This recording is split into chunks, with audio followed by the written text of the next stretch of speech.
Avant de commencer cette histoire, dites-nous dans les commentaires de quelle ville, de quel pays nous regardez-vous. Votre présence donne vie à ces légendes. Dans les vastes plaines d'Afrique, où le vent soufflait comme une voix ancestrale et où le soleil ne réchauffe pas, mais punit, avançait un géant solitaire. Ce n'était pas seulement un rhinocéros, c'était l'ombre d'un temps oublié. Un spectre vivant portant sur son dos la mémoire d'âges agrevenus. Sa peau épaisse, creusée de cicatrices, semblait sculptée dans la pierre. Chaque marque racontait une bataille. Chaque trace était une chronique gravée par le feu et le sang. La plus cruelle de toutes, son œil gauche, recouvert d'un voile blanc, une brume opaque qui l'avait condamné à voir le monde à moitié dans un mélange d'ombre et de ténèbres. On l'appelait de mille façons. Pour certains, il n'était qu'un vieil animal condamné. Pour d'autres, un mythe, le gardien, le dernier héros de la savane. Mais en vérité, il n'était qu'un survivant, affrontant un ennemi sans visage, la grande sécheresse. Pas seulement l'absence de pluie, mais une force impitoyable, une entité invisible qui asséchait les rivières, réduisait les arbres en poussière et effaçait les chants des oiseaux. Les eaux blanchies par le soleil jonchaient le sol, comme des souvenirs de défaites anciennes. Et au milieu de ce désert grandissant, le vieux rhinocéros marchait. Son pas était lourd, lent, mais chaque mouvement portait un poids sacré. Comme si le destin de la savane entière reposait sur la poussière soulevée par ses pas. Le vieux se souvenait. Il avait vu, dans sa jeunesse, les rivières serpenter comme des rubans de cristal. Il avait senti l'herbe haute effleurer son corps comme une mer verte. Il avait entendu le tonnerre de la pluie qui ne détruisait pas, mais nourrissait. Ces souvenirs n'étaient pas que des images, ils étaient une promesse. Et c'est cette promesse qui le faisait avancer. Parce que la savane n'appartenait pas à la sécheresse, elle appartenait à la vie. Lorsque la nuit tomba, elle n'apporta ni musique des grillons, ni rugissement lointain. Ce qui resta fut un silence dense, presque oppressant. Pourtant, autour du géant, de petites silhouettes commencèrent à apparaître. Des gazelles amaigries, des zèbres aux flancs creusés, des antilopes aux cornes lourdes de fatigue. Ils le suivaient, non pas par peur, mais par foi. Dans la poussière soulevée par ses pas, il y avait quelque chose d'invisible, l'espérance. Mais la savane ne pardonne jamais. Parmi les ombres, des yeux affamés brillaient. Les prédateurs souffraient aussi de la sécheresse. Lions émaciés, hyènes enragées, chiens sauvages rôdant comme des spectres. Pour eux, le vieux n'était pas une légende. Il n'était qu'une carcasse qui attendait de tomber. Cette nuit-là, ce furent les chiens sauvages qui vinrent. Ils apparurent comme des fantômes, une meute organisée, intelligente, implacable. Ils encerclèrent le groupe dans un silence glacé. Un jeune zèbre hennit de terreur. Une gazelle tenta de fuir, immédiatement interceptée. Le chaos menaçait d'exploser. Alors le vieux rhinocéros se dressa. Ses pas, jusque-là lents, résonnèrent comme des coups de tonnerre. Sa tête massive, abaissée comme une muraille, brisa le cercle.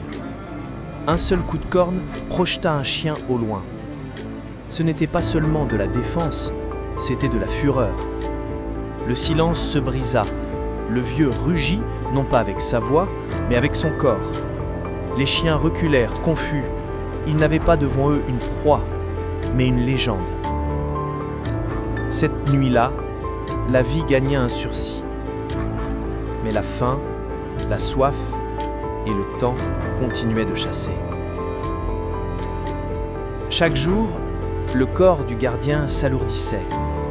Ses muscles tremblaient, son cœur battait comme un tambour épuisé. Le soleil ne pardonnait pas, l'air sec lacérait sa gorge. Et pourtant, il avançait. Les animaux autour de lui, même les plus fragiles, dépendaient de son pas. C'était comme si toute la savane avait confié son dernier souffle à ce corps fatigué.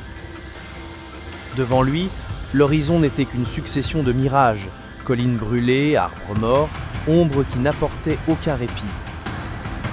Derrière lui, le désert et la mort. Il n'avait pas de choix, seulement avancer.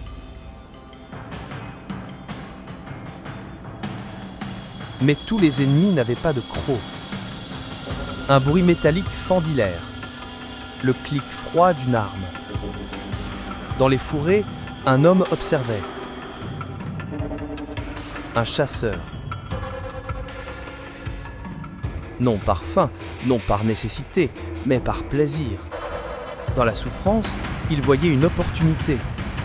Et face au vieux rhinocéros, il ne voyait pas un héros, seulement un trophée. Le gardien ne le savait pas, mais chaque pas l'amenait vers une embuscade invisible.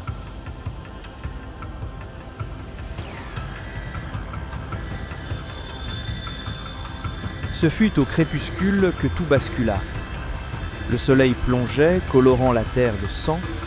Les animaux, épuisés, se regroupaient quand le coup de feu éclata. Le bruit déchira la savane. Un petit zèbre s'effondra, blessé, criant de douleur. Le chasseur sortit de l'ombre, ricanant. Sa voix était venimeuse. Un tir, un prix. Qui sera le prochain? Mais il n'avait pas prévu ce qui allait suivre. Le vieux rhinocéros s'arrêta. Son corps, marqué, tremblant, sembla se redresser avec une force qui ne venait pas de la chair, mais de l'âme. Son œil valide s'embrasa d'une lueur de feu. Et il chargea. C'était une course maladroite, sanglante, désespérée. Mais c'était une course sacrée. Chaque pas était douleur, chaque seconde sacrifice. L'impact fut terrible. Le corps humain fut projeté comme un fétu de paille. L'arme écrasée devint inutile. Le chasseur paniqué s'enfuit. Son rire s'était transformé en cri. La savane, pour la première fois depuis longtemps, retomba dans un silence total. Et dans ce silence, une légende venait de naître. Le gardien tituba. Son corps saignait, ses muscles se brisaient. Mais son regard se posa au loin, sur un miracle. L'eau. Une source minuscule, cachée, avait survécu à la sécheresse. Il l'atteignit, but lentement. Chaque goutte était une victoire, chaque souffle, une délivrance. Autour de lui, les animaux burent aussi. Il ne pleurait pas de peur, mais de gratitude silencieuse. Le vieux se coucha, ferma les yeux. Non pas dans la défaite, mais dans la paix. Il n'était plus un animal. Il était devenu éternité. Cette histoire n'est pas seulement celle d'un rhinocéros, c'est celle de tous ceux qui, même à la fin, choisissent de lutter, non pour eux-mêmes, mais pour les autres. Parce que le vrai courage ne rugit pas toujours. Si cette histoire vous a touché, laissez un like, partagez-la et surtout, dites-nous dans les commentaires de quelle ville, de quel pays vous nous regardez. Ensemble, faisons vivre cette légende. De l'obscurité naît la vérité. Nous nous retrouvons dans la prochaine aventure.